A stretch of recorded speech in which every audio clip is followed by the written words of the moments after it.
Let's read Tom Thumb. Tom Thumb. A poor woodsman sat in his cottage one night, smoking his pipe by the fireside, while his wife sat by his side spinning. How lonely it is, wife, said he as he puffed out a long curl of smoke, for you and me to sit here by ourselves, without any children to play about and amuse us while other people seem so happy and merry with their children. What you say is very true, said the wife, sighing and turning around her wheel. How happy would I be if I had but one child? If it were ever so small, nay, if it were no bigger than my thumb, I should be very happy and love it dearly. Now, odd as you may think it, it came to pass that this good woman's wish was fulfilled, just in the very way she had wished it, for not long afterwards she had a little boy who was quite healthy and strong, but was not much bigger than my thumb. So they said, well, we cannot say we have not got what we wished for, and as little as he is, we will love him dearly, and they called him Thomas Thumb. They gave him plenty of food, yet for all they could do, he never grew bigger, but kept just the same size as he had always been when he was born. Still his eyes were sharp and sparkling, and soon showed himself to be a clever little fellow who always knew well what was about. One day, as the woodman was getting ready to go into the wood to cut fuel, he said, I wish I had someone to bring me the cart after me, for I want to make haste. Oh, father, cried Tom, I will take care of that. The cart shall be in the woods by the time you want it. Then the woodman laughed and said, how can that be? You cannot reach up to the horse's bridle. Never mind that. Father, never mind that, said Tom. If my mother will only harness the horse, I will get into his ear and tell him which way to go. Well, said the father, we will try for once. When the time came, the mother harnessed the horse to the cart and put Tom into his ear. And as he sat there with the little man, told the beast how to go, crying out, go on and stop, as he wanted. And thus the horse went on just as well as if the woodsman had driven it himself into the wood. It happened that as the horse was going a little too fast, and Tom was calling out, gently, gently, two strangers came up. What an odd thing that is, said one. There is a cart going along, and I hear a carter talking to the horse, but yet I can see no one. That is queer indeed, said the other. Let us follow the cart and see where it goes.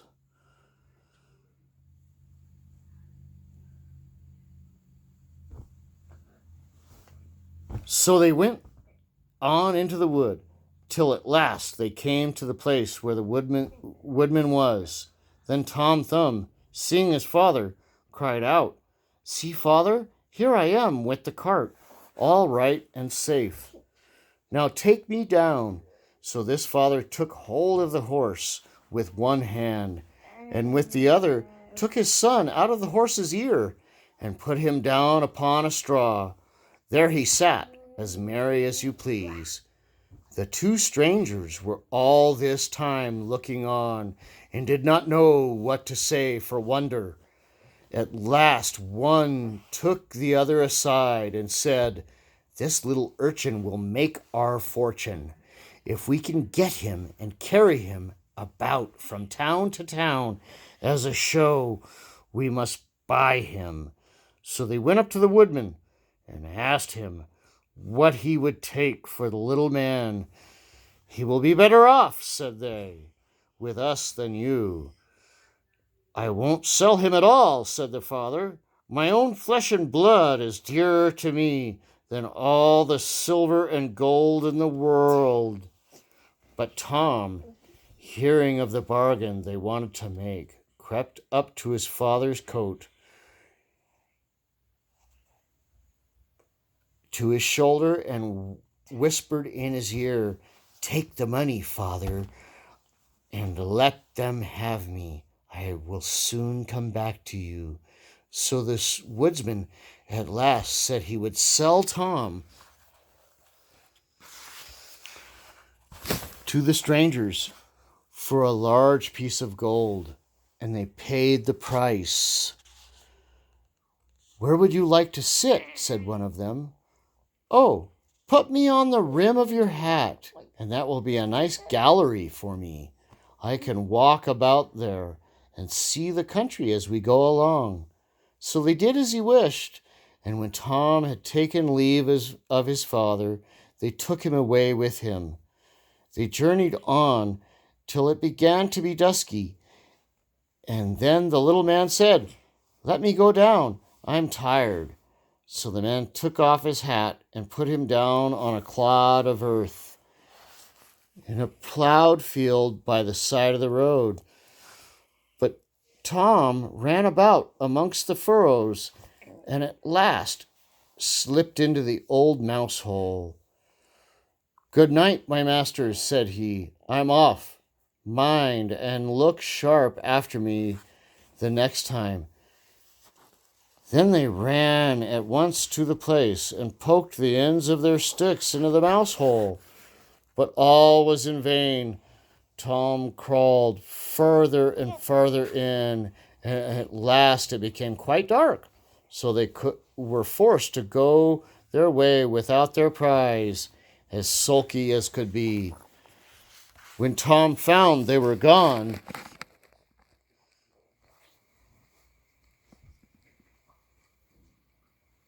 he came out of his hiding place. "What dangerous walking it is," said he, "in this plowed field. If I were to fall from one of these great clods, I should undoubtedly break my neck." At last, by good luck, he found a large empty snail shell. "This is lucky," said he. "I can sleep here very well." And in he crept. Just as he was falling asleep, he heard two men passing by, chatting together. One said to the other, "How can we rob this rich person's house of his silver and gold?" "I tell you," cried Tom. "What noise was that?" said the thief, frightened. "I'm sure I heard someone speak." They stood still listening, and Tom said, "Take me with you, and I'll soon show you how I can get this person's money." "But where are you?" said they.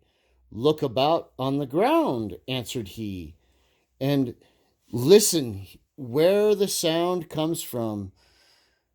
At last the thieves found him up in their hands. "You little urchin," they said, "what can you do for us?"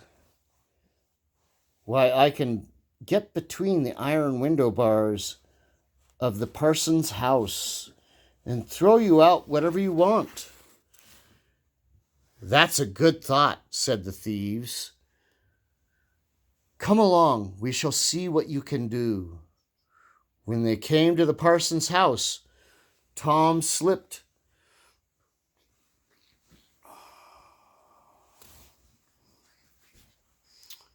through the window bars into the room, and then called out as loud as he could bawl, "Will you have all that is here?" At this the thieves were frightened and said softly, "Speak low, that you may not awaken anybody." But Tom seemed as if he didn't understand them, and bawled out again, "How much will you have? Shall I throw it all out?" Now the cook lay in the next room.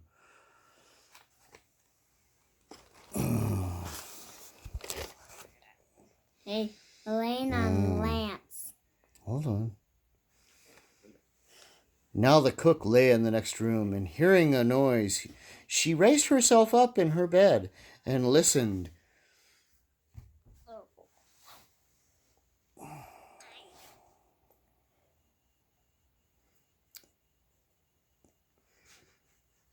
Oh my gosh.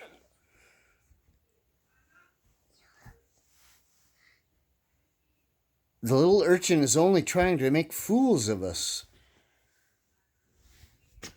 Now the cook. Oh, I'm sorry, I have to go back. Now the cook lay in the next room, and hearing the noise, she raised herself up in the bed and listened. Meantime, the thieves were frightened and ran off a little way, but at last they plucked up their hearts and said, "The little urchin is only trying to make fools of us."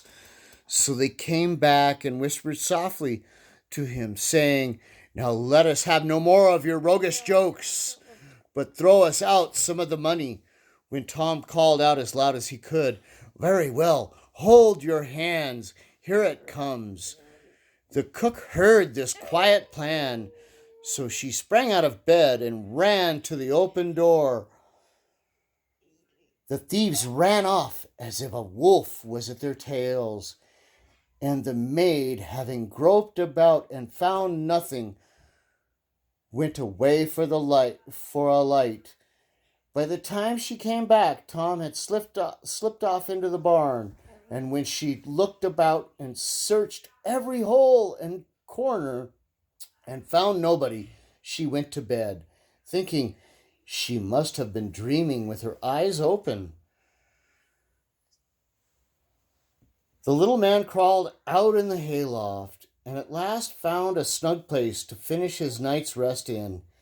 So he laid himself down, meaning to sleep till daylight, and then find his way home to his father and mother. But alas, how woefully he was undone. The crosses and sorrows happen to us all in this world. The cook got this and cried out, "Father, Father, I am here. The wolf has swallowed me." And his father said, "Heaven be praised. We have found our dear child again." And he told his wife not to use the scythe for fear should hurt him. Then he aimed with a great blow and struck the wolf on the head and killed him on the spot. When he was dead, they cut open his body and set Tommy free. "Ah," said the father, "what fears we have had for you." "Yes, father," answered he, "I have traveled all over the world. I think in one way or another, since we parted, I am now very glad to come home and get fresh air again." "Why, where have you been?" said his father. "I have been in a mouse hole. I have been in a snail shell. I have been down a cow's throat. I have been in the wolf's belly. And yet here I am again, safe and sound." "Well," said they, you are come back, and we will not sell you again for all the riches in the world." Then they hugged and kissed their dear little son and gave him plenty to eat and drink, for he was very hungry. And then they fetched new clothes for him, for his old ones had been quite spoiled on his journey. So Master Thumb stayed at home with his father and mother in peace, for though he had been so great a traveler and had done and seen so many fine things, and was fond enough of telling the whole story, he always agreed that after all, there's no place like home.